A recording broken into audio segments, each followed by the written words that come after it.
Hello, my name is Diana Franklin, a professor at the University of Chicago and leader of Canon Computing for Anyone Lab. On behalf of my co-authors at the University of Chicago and UC Santa Barbara, I'll be presenting our paper, Exploring Quantum Reversibility with Young Learners. The computer science education community has made and continues to make great strides in understanding how to create and deliver high-quality CS education, including pedagogical approaches, teaching and learning strategies, and collaborative tools. However, a revolution is lurking around the corner in the form of quantum computing, with killer apps such as decryption, molecular modeling, and optimization such as optimal routing for UPS deliveries.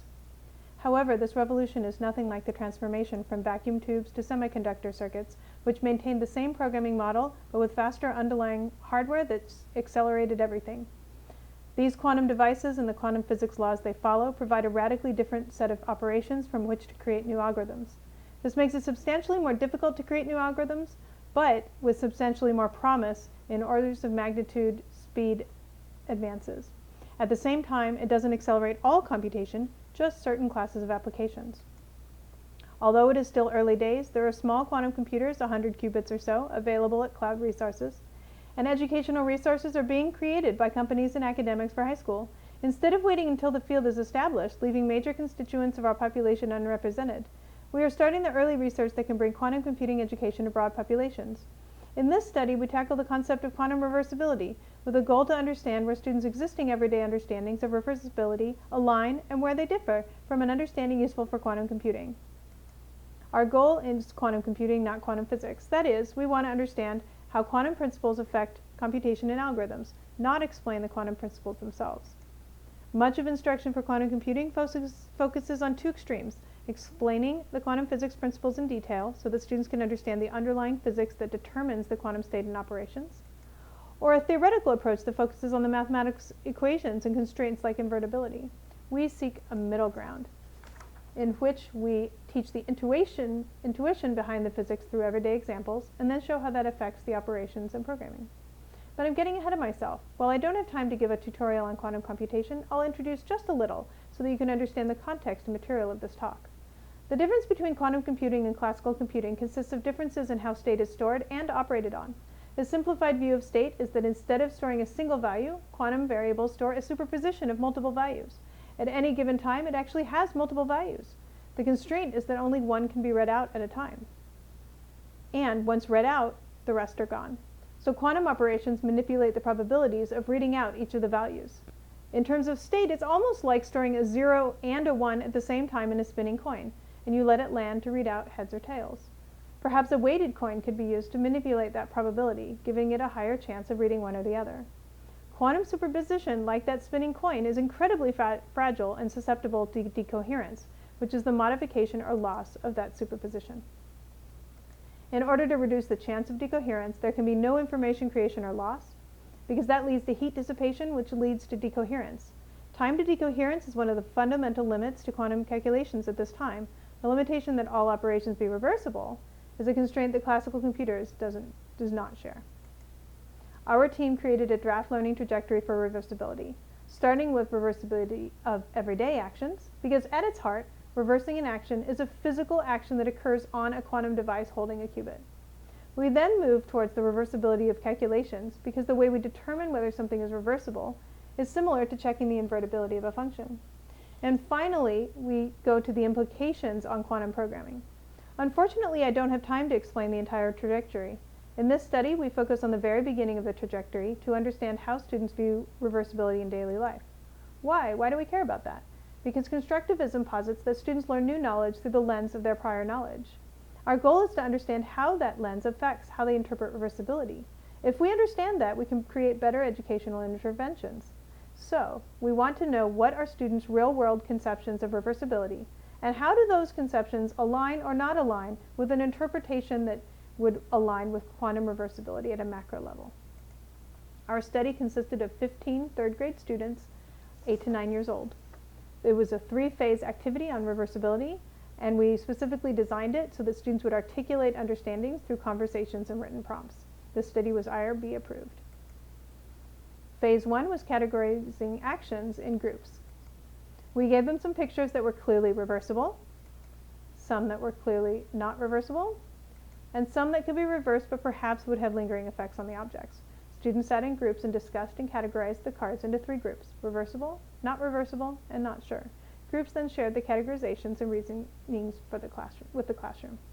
Researchers circulated throughout the room and recorded general reasons in field notes following the activity. This data was only used to provide examples of different types of reasonings. In phase 2, we had students choose something in the room that has an action that is either reversible or not reversible. For example, a stapler. It staples things. They described or drew the action, stated whether or not they thought it was reversible, and then gave their reason. They then circulated around the room like a gallery walk, looking at other students' proposed actions and adding a response to another student's proposed action if they had a different categorization or reason. We did split the students up into 2 groups, and only consented students were allowed to respond to consented students' worksheets. So, we have the written worksheet responses, and we did open coding to identify common lines of reasoning. Field notes were also taken of student conversations and shared arguments that we wrote down after the activity, and those were used to contextualize written responses. We found 3 overall ways that students analyzed whether the action was reversible. The first line of reasoning looked at the components of an object. Students looking at it this way would look at whether the starting components were present or replaced.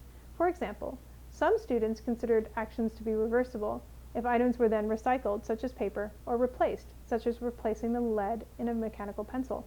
That would be considered an unaligned understanding. From a quantum reversibility perspective, someone considering that recycling or replacement, because the reversal process involves many components not originally in the system, would have an aligned understanding. A second reasoning was function of an object. Here we have a pair of jeans that have been ripped. There was a rousing debate about whether sewing them back up puts it back to the original. So an aligned understanding would be that the function and appearance must be maintained, whereas an unaligned understanding would only look at the function. For example, one student said that if you break an eraser, that's reversible, or in fact doesn't need to be reversed, because the eraser still works as well as the original eraser. The third line of reasoning was looking at the action itself. For example, zippers can be unzipped and an origami bird can be unfolded.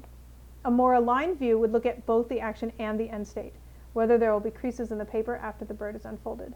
In addition, some looked at repeating actions. If the action that reverses it can be repeated indefinitely, then it is reversible. For example, you can sharpen a pencil to make it sharp again. However, you cannot do that indefinitely. You will have no pencil left. So by looking at the cumulative effect, you are noticing that it is not truly reversible. We now look at how common these lines of reasoning are. Each row is one line of reasoning, and the columns are how students use that line of reasoning to categorize as reversible, or not sure. The number is how many students use that reasoning that way. Students used multiple lines of reasoning, so the sum of these numbers is more than the number of students in the study. You can check in the paper for which line of reasoning is signified by which letter. What really matters is how many students used reasoning that is aligned with quantum reversibility and how many used reasoning that isn't. In order to make it easier to see, we put red boxes to indicate reasoning that is not aligned with quantum reversibility and green box for reasoning that is aligned. We can see that in total there were 16 arguments that aligned with quantum reversibility and 29 that did not align. This means that students' initial conceptions of reversibility often don't align with an interpretation useful for relating to quantum computing. When we take a step back, we found 2 core insights that we believe would point students into an interpretation of reversibility that aligns with quantum reversibility. We added a new box that's a lower anchor point, which is an understanding students have prior to instruction. And we just consider that actions being undone or not undone. So that would be their real-world initial understanding of reversibility. And then we added 2 understandings to better align. One is that the reversible action restores all parts in the system to their original state. This means that sharpening the pencil is not sufficient and the creases left in the folded paper matter. Second, we cannot use parts or processes outside the system to undo them. This counts out replacements and recycling. With those insights, we then hope students will have an understanding of real-world reversibility that matches more closely to quantum reversibility.